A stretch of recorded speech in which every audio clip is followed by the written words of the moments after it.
right, Eric, thanks for joining me today from St. Louis, just across the state. Yeah, just right down the road. Okay, Eric, so let's talk a little bit about your short, which is called Recipiphany. So tell me a little bit about how that started.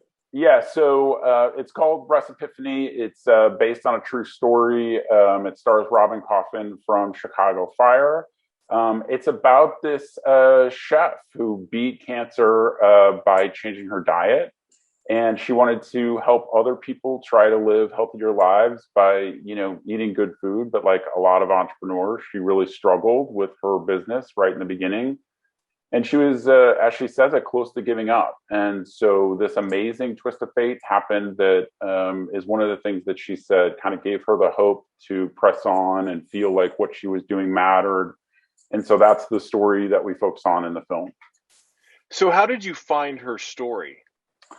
It's like anything else. Like I heard this, I think stories like this kind of travel a little bit. And a friend of mine had told me the story. And as soon as I heard it, I was like, this would make a great short film, because you're always looking for a little bit of like, this isn't what you really thought it was going to be in a short film. And so then I met with Ashley and I was like, hey, would you ever be interested in telling this story? And like right away, she was like, this is, I'm totally in. But then cut to like several years later and trying to get the film made several times and moving for the production from St. Louis to Chicago. And, we finally were able to make the film, which in a way, like looking back on it, it's kind of like form follows function. Like the story of making the movie was kind of just as much of a struggle as, the story that the movie is about. And so I think that kind of works out well in the end. So I know that you started submitting it to film festivals about the time the pandemic started, but yeah. When did you guys actually film it? So we filmed the summer right before the pandemic. It was in post-production that whole summer. And then we had it all done. Everybody's trying to make the deadline for Sundance. So I think that was the first festival that we submitted to. And then, right after that is when the pandemic starts ramping up. And so we were just sort of like, okay, what do you do when like festivals are being canceled, festivals are being postponed, people are going online. And so it was, and I'm sure, every other filmmaker went through this sort of process. And so it was just sort of like, what do you do with the project? And after a while, I think we just got to the place of like, let's get the film out there. Let's have audiences see it. It's got an inspirational message that hopefully people will appreciate in this time. And I think that's been the case. So that's really nice. So what have you been hearing from the people who have actually seen it? I think people are looking for stories that are inspirational. And that's kind of the reaction that people have, that life, especially now, is a bit of a struggle, or can be. And, we have to look for those moments where that give us hope and give us inspiration and give us the chutzpah to like keep going and carry on. And, that's been nice, because that's kind of what I was hoping for the film. And also, I think just looking at the story and, you're talking about, you recreated the recipe, and then she had an epiphany.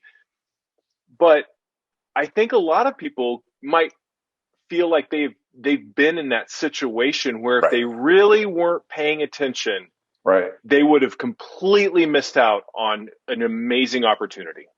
Yeah. And so I think, that's, as I was trying to, you always try to come up with a tagline and a title for the film that is going to help people understand what they're in for when they sit down to watch it. And, that's why I started playing around with this idea, do the little things that we do matter. And, there are so many, I read this news story where they were saying like, just be aware that the person standing next to you in line might just be struggling hard to hold it together. And so like, just the smallest thing of like, a compliment or a smile or whatever it may be just the thing that they need to like get through Tuesday. You know what I mean? And so, to your point, there are often so many things that, I think we overlook in life in terms of like opportunities and what have you. So I appreciate you picking up on that in the film. Let's talk a little bit about casting. How did you go about casting? Because if she's doing the Chicago Fire, obviously they only have a short period of time, Yeah, and the resemblance is incredible. it's uncanny. I mean, so I have to say, like, so I think we were like 3 weeks away from filming in St. Louis, and the production fell through. And, I just got this opportunity to shoot at this amazing location in Chicago, which was featured in the Untouchables part of it, which is great. And my producer on the project, he's from St. Louis, but he works in Chicago now. And so I was like, maybe we can just move this whole thing up to Chicago. And so we worked with this great casting director out of Chicago, Sarah Clark. And, we talked about the lead role because the movie really rises or falls on that performance. And I was like, it'd be really great to get some name talent. And she was like, oh, really? Like, who would you like to get? And I was like, well, somebody like Robyn Coffin, because to your point, like she's a dead ringer almost for Ashley. And she came into the audition, which I was shocked by, and she just killed it. And like from that moment on, it was clear, like there was nobody else who could play this role. And if people come to see the movie for no other reason, like she does an extraordinary job, just an amazing performance from beginning to end. Like it's amazing. And it was one of those situations as a director where you're just like, I'm just going to go ahead and just stand aside and let you do what you need to do. And we're going to just roll the camera. So yeah, it was our own lucky twist of fate. So that was fantastic. Well, and there are a lot of scenes where it's just her. Yeah.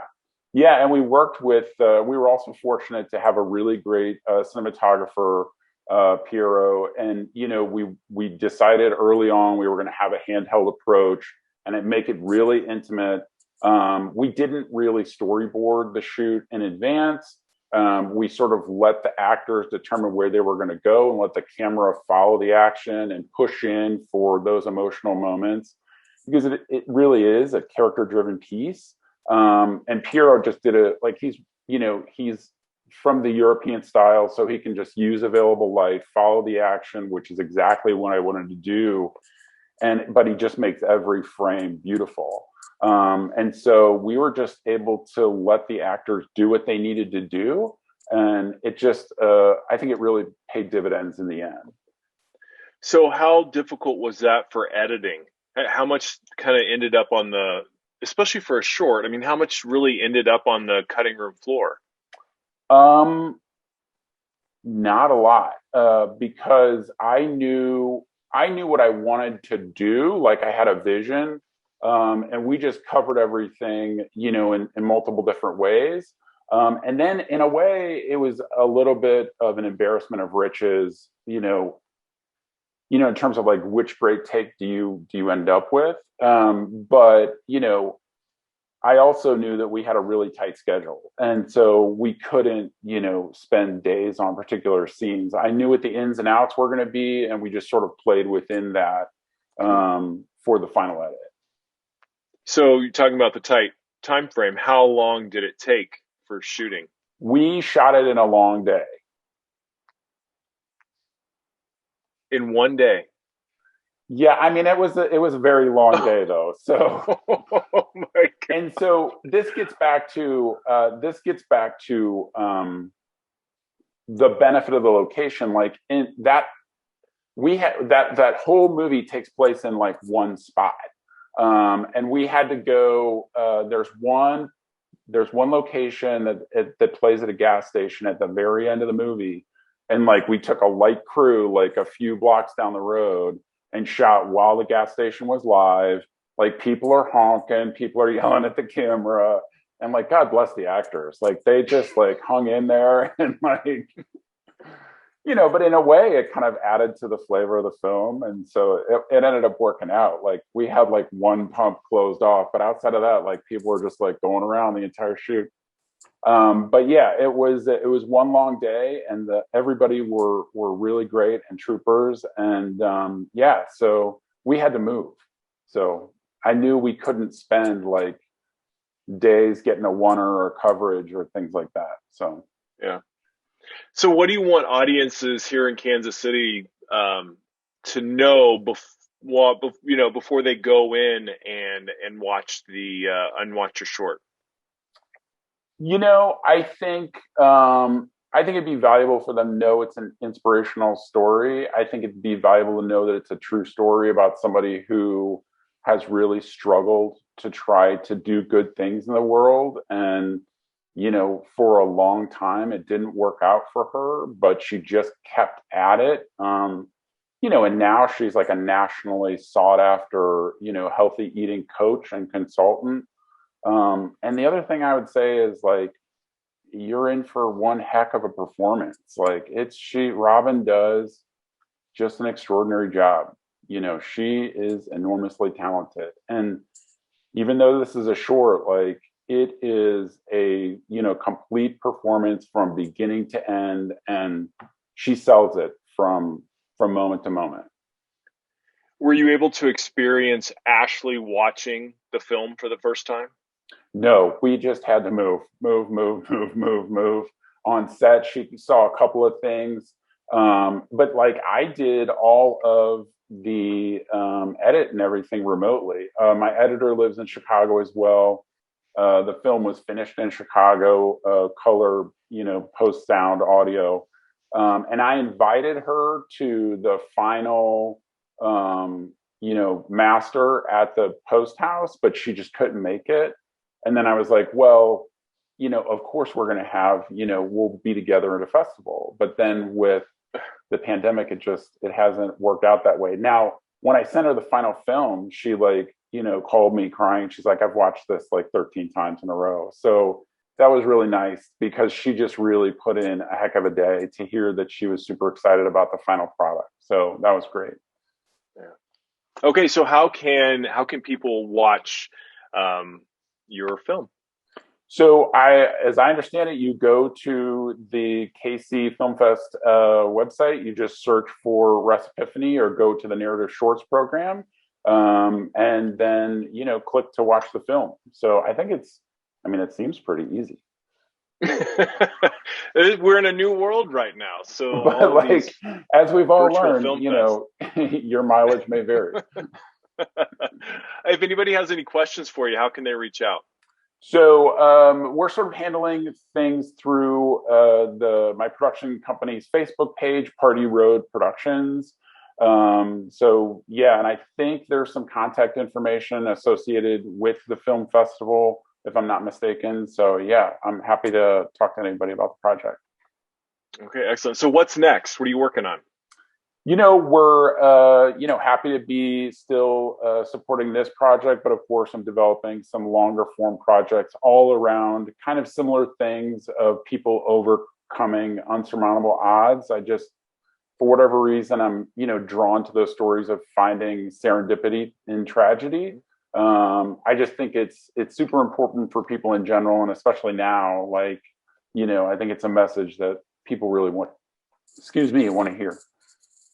Yeah, absolutely. It's something that I think we've all learned that in the last year or so that we need those feel good stories, and this is one way to take that in. And shorts are some of my favorites. Yeah, and this was fantastic. Yeah, I really appreciate you saying that. I'm glad you watched the film. I'm glad you liked it. I mean, I think, there's a whole festival of people that feel this way. Like, it is a Herculean effort to get one of these movies made. And so, all of us just really appreciate people spending the time and, watching the film. And, if you love it, talk it up and, share it with your friends and what have you. So thanks so much. I really appreciate it.